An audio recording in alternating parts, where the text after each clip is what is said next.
성경 봉독하도록 하겠습니다. 이사야 42장 1절에서 9절까지 말씀입니다. 이사야 42장 1절에서 9절까지 말씀입니다.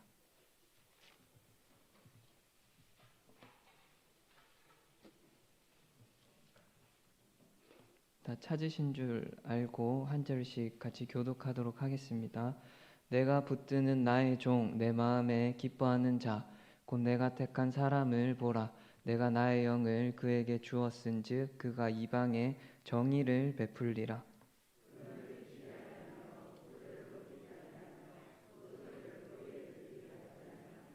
상한 갈대를 꺾지 아니하며 꺼져가는 등불을 끄지 아니하고 진실로 정의를 시행할 것이며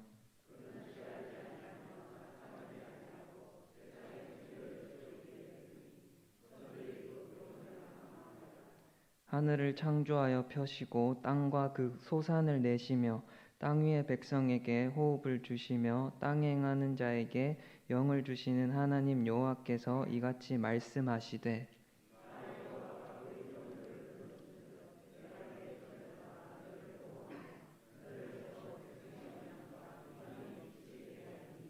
내가 눈먼 자들의 눈을 밝히며 갇힌 자를 감옥에서 이끌어내며 흑암에 앉은 자를 감방에서 나오게 하리라.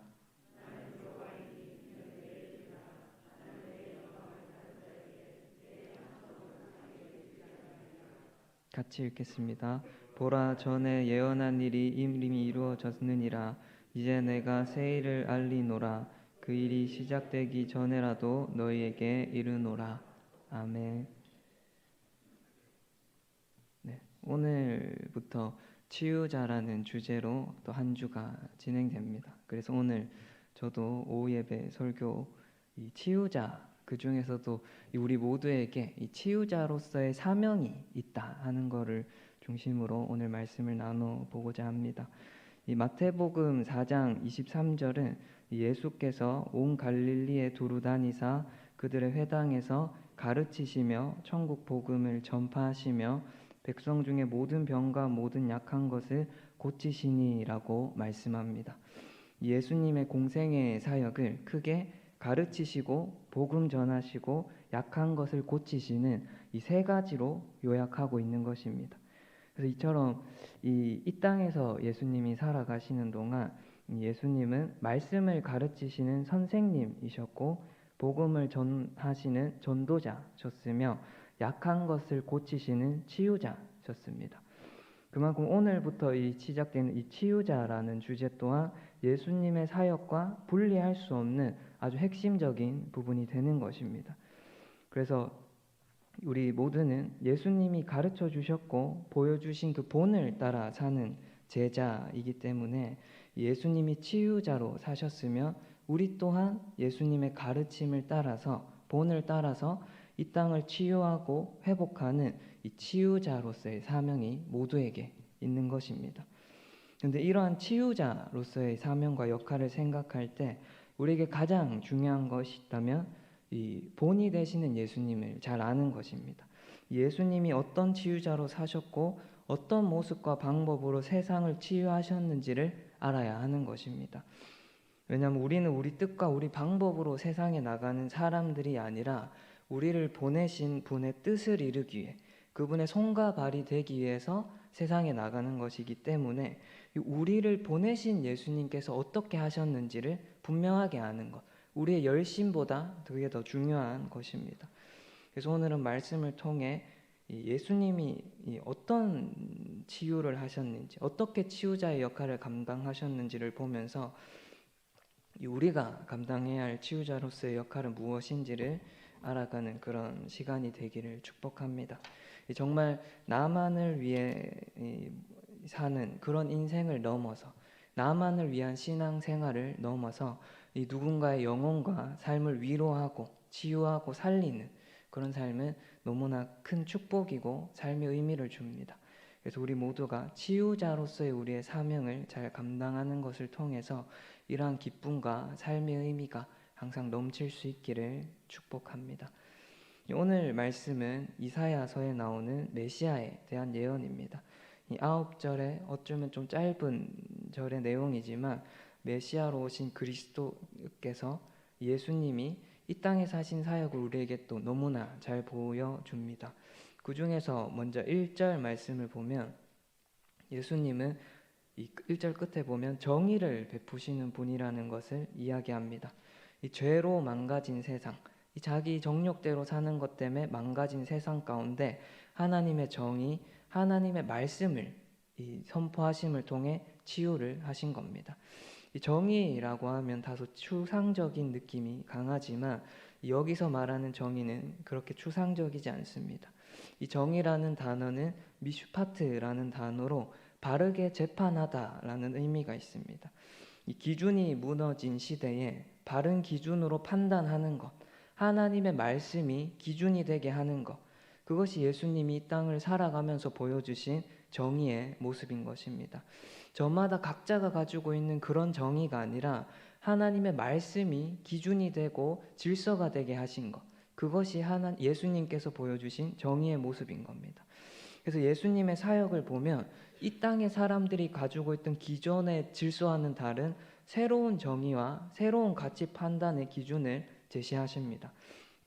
세상 질서 가운데 하나님의 질서와 기준을 보여주심을 통해서 망가진 세상을 치유해 가시는 것입니다.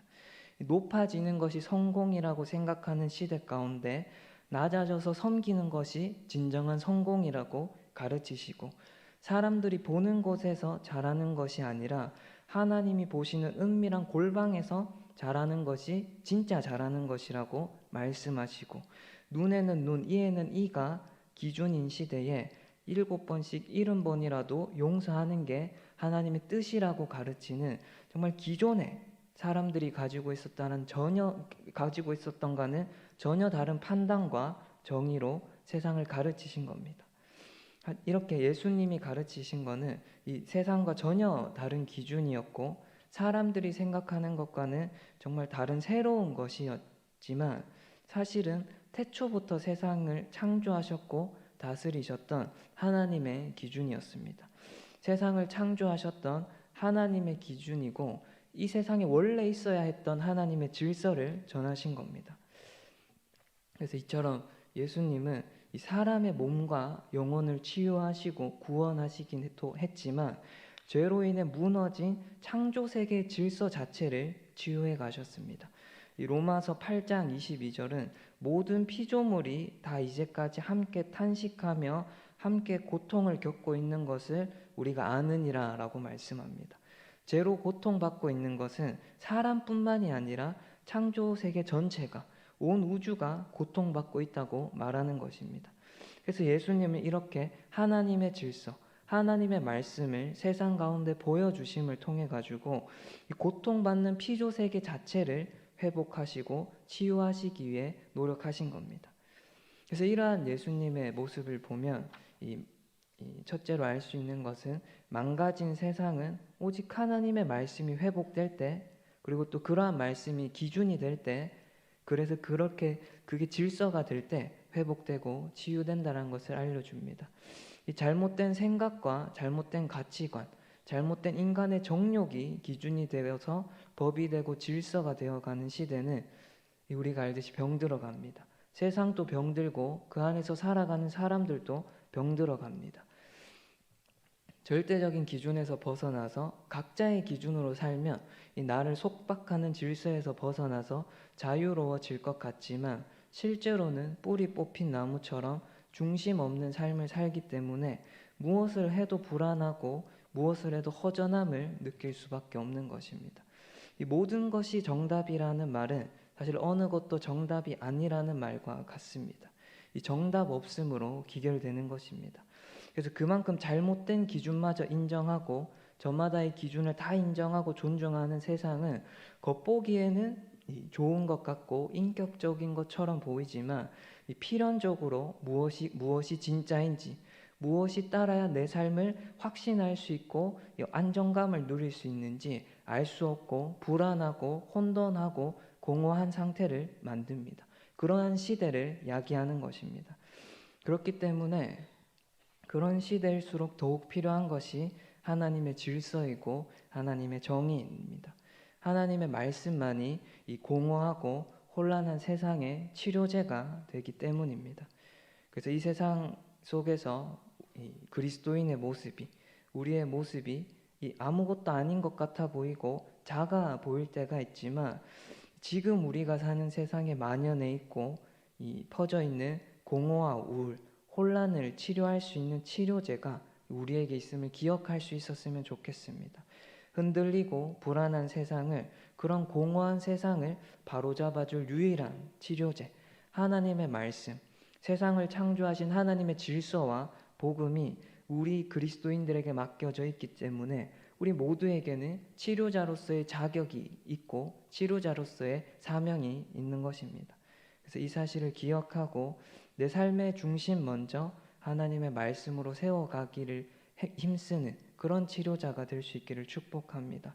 그리고 그러한 모습을 통해, 변화된 모습을 통해 세상의 새로운 기준, 하나님의 말씀을 우리 삶을 통해 보여줄 수 있는 그런 치료자가 될 수 있기를 축복합니다.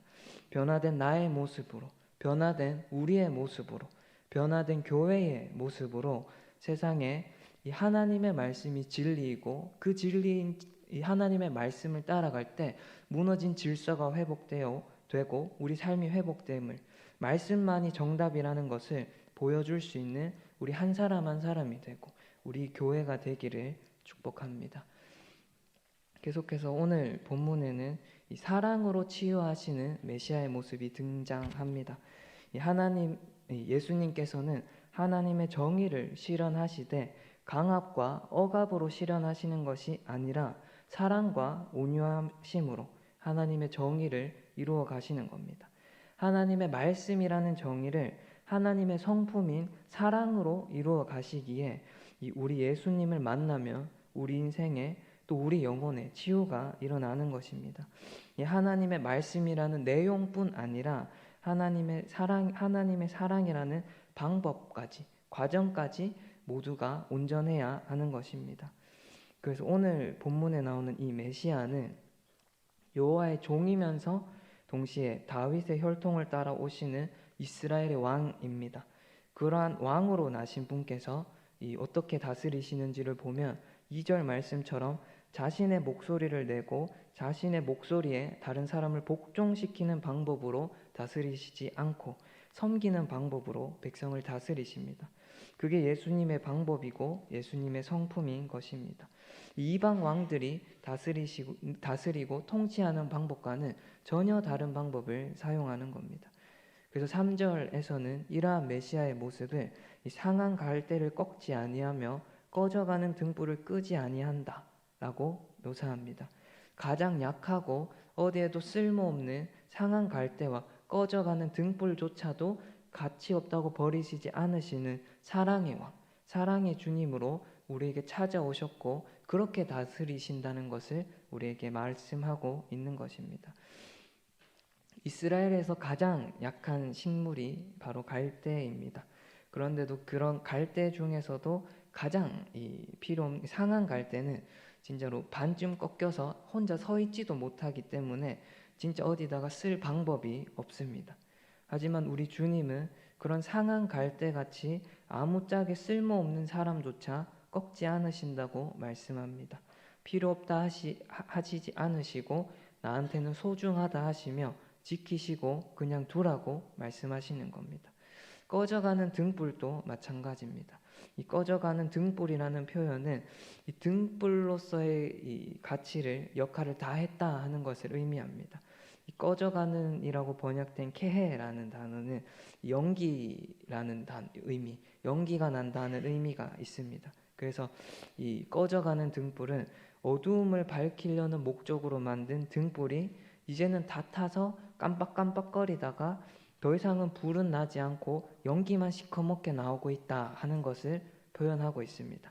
더 이상은 수명을 다해서 쓸모없는 상태가 된 것입니다. 그런데 우리 예수님은 그런 나오라는 불은 안 나오고 연기만 잔뜩 나오는 꺼져가는 등불 같은 사람, 본래의 목적과 기능을 상실해서 더 이상 세상 가운데 쓸모없어져 보이는 그런 사람조차 그 가치를 인정해 주시면서 끄지 말고 버리지 말라고 말씀하시는 겁니다. 그 사람의 능력이나 사용 가치를 따라 평가하거나 판단하지 않으시고 그 사람이 가지고 있는 사회적 지위로 평가하지 않고 그저 영혼으로, 인격체로, 내가 창조했고 구원한 소중한 나의 자녀로 바라보시는 겁니다.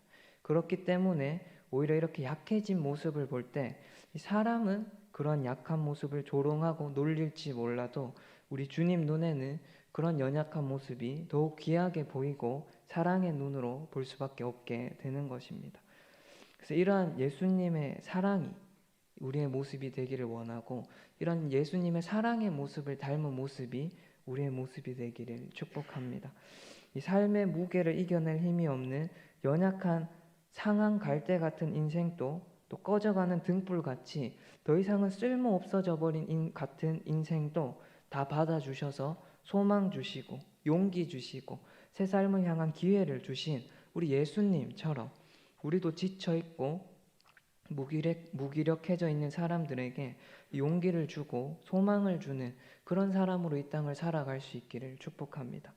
모두가 저 사람은 안 돼 라고 말하고 저 사람은 착하긴 한데 경쟁력은 없어 라고 평가만 하고 그런 평가로 상처만 줄 때 그래서 그런 시선 속에서 자기 자신조차도 뭔가 자기를 포기하고 살려고 할 때 우리 그리스도인들은 할 수 있어라는 소망을 주는 그런 사람들로 살 수 있길 바랍니다.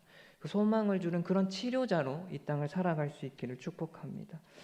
우리 주님이 우리에게 새로운 삶의 소망을 주시고 기회를 주신 것처럼 우리도 누군가를 바라볼 때 안 되는 이유보다 그 사람의 연약함보다 가능성을 인정해주고 그래서 그걸 통해서 사랑과 소망과 용서와 용기를 줄 수 있는 그런 삶이 될 수 있기를 축복합니다. 정말 그런 사람 정말 이 시대 가운데 정말 필요하지 않겠습니까? 이 냉정한 평가를 해준 사람은 너무나 많습니다. 그냥 세상에 나가면 그런 냉정한 평가가 바로 있기 때문입니다. 하지만 이 그리스도 안에서 용기를 줄 수 있는 사람은 소망을 줄 수 있는 사람은 많지 않습니다. 그래서 우리 그리스도인들이 예수님을 닮은 예수님의 사랑을 가지고 세상 가운데 소망을 주고 용기를 주고 다시 일어날 힘을 줄 수 있는 예수님을 닮은 치유자로 살 수 있기를 축복합니다. 또 2절 말씀처럼 자기 목소리를 내시거나 큰 소리를 쳐서 예수님 우리를 복종시키지 않으셨고 끝까지 품어주시고 용납하신 사랑으로 우리를 변화시키셨습니다.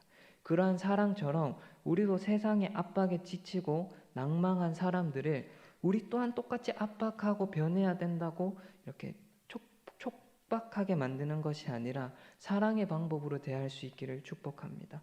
이 말하기보다 들어줄 수 있기를 원하고 다그치고 뜯어 고치려고 하기보다 오래 참음으로 기다려주신 예수님의 사랑의 방법으로 사람들을 대할 수 있기를 바랍니다.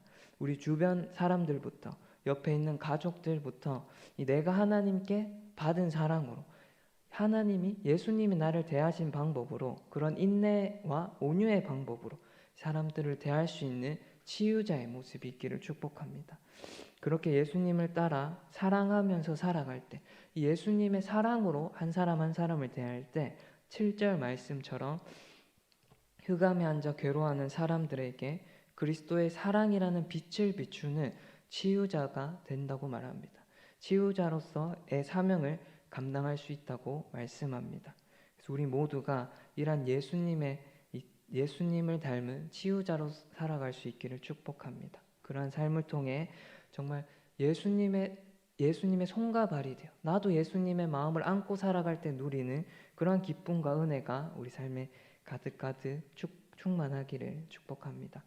말씀을 맺습니다. 정말 외적인 가치로만 평가하고 실력으로 모든 것을 평가하는 시대에서 살아가는 사람들은 지칠 수밖에 없습니다. 끊임없이 비교당하고 평가당하고 또 그런 평가에서 살아남기 위해서 끊임없이 경쟁하며 자신을 바꿔가야만 하는 부담을 안고 살아가는 사람들은 어떻게 생각하면 마음 둘 곳 없이 살아갑니다. 어쩌면 가정조차도 이러한 것들을 요구하는 장소가 되기 때문에 쉴 곳이 되어주지 못할 수 있습니다. 이런 시대 가운데 그리스도인들이 또 그리스도의 몸된 교회가 이 세상과는 다른 방법으로 사람들을 대한다면 어떻게 되겠습니까? 얼마나 많이 가졌고, 얼마나 유능하고, 얼마나 똑똑하고, 얼마나 높은 사람인가를 보고 평가하는 것이 아니라 얼마나 많은 것을 나에게 해줄 수 있고 얼마나 나에게 유익이 되고 나를 행복하게 만들어 줄 수 있느냐로 관계를 맺고 다가가고 평가하는 것이 아니라 예수님이 우리에게 하신 것처럼 그 사람 자체를 조건 없이 바라봐 줄 수 있고 쉴 곳이 되어주고 그 사람의 편이 돼주고 인정해주고 높여주고 칭찬해주고 품어주고 용납해준다면 정말 어떻게 되겠습니까? 정말 큰 소리를 내고 내 소리를 사람들이 듣게 만드는 모습이 아니라 오히려 다른 사람의 소리를 사랑으로 들어주고 용납해준다면 어떻게 되겠습니까? 정말 교회가 그런 공동체가 되고 그런 모습을 갖는다면 그런 교회가 세상에 존재한다는 것만으로도 이 땅을 살아가는 사람들에게 복음이 될 것입니다. 내가 그토록 찾던 쉴 곳이 여기 있었네 하며 기뻐할 것입니다. 그래서 우리 모두가 이런 사람, 또 이런 공동체가 되기를 꿈꾸며 살아갈 수 있었으면 좋겠습니다. 사랑으로 쉴 곳이 되어주는 공동체, 누군가에게 쉴 곳이 되어주고 정말 그늘이 되어주는 그런 공동체와 그런 이 사람이 될 수 있기를, 그런 모습이 될 수 있기를 꿈꾸며 살았으면 좋겠습니다.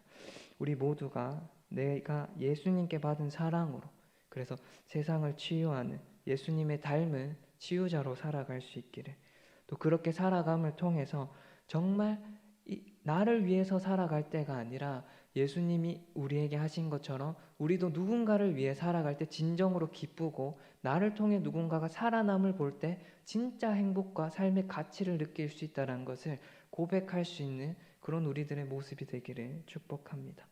기도하도록 하겠습니다. 하나님 아버지 감사합니다. 오늘 말씀을 통해 정말 치유자로서의 예수님만을 바라보며 받기만 하는 사람으로 머무는 것이 아니라 우리 모두에게 치유자로서의 사명이 있음을 돌아보는 시간을 가졌습니다. 정말 우리 주님이 우리에게 주신 능력은 나만 치료하는 능력이 아니라 나와 같이 고통하는 사람을 함께 치유할 수 있는 능력을 주셨음을 믿습니다. 정말 우리에게 주신 사랑이, 우리에게 주신 능력이, 은혜가 나에게만 머물러 있는 것이 아니라 정말 나와 같이 아파하고 힘들어하는 사람들, 이 시대 가운데 고통하는 사람들에게 흘러가서 예수 그리스도가 나를 살리셨고 소망 되신 것처럼 그런 소망을 이 땅에 전하는 예수님을 닮은 치유자로 우리가 살아갈 수 있게 도와주시고 그런 모습을 꿈꾸게 하여 주시옵소서. 내가 무슨 치유자야 하는 그런 모습이 아니라 정말 우리를 부르신 그 예수님을 따라 세상을 치유하기를 꿈꾸는, 그리고 우리를 통해 세상이 아름다워지고 행복해지기를 그리며 꿈꾸며 살아가는 그런 소망이 우리에게 가득해지기를 원합니다. 주여, 우리와 함께하여 주시고 그런 꿈들이 가득해질 수 있기를 도와주시옵소서. 거룩하신 예수님의 이름으로 기도드렸습니다. 아멘.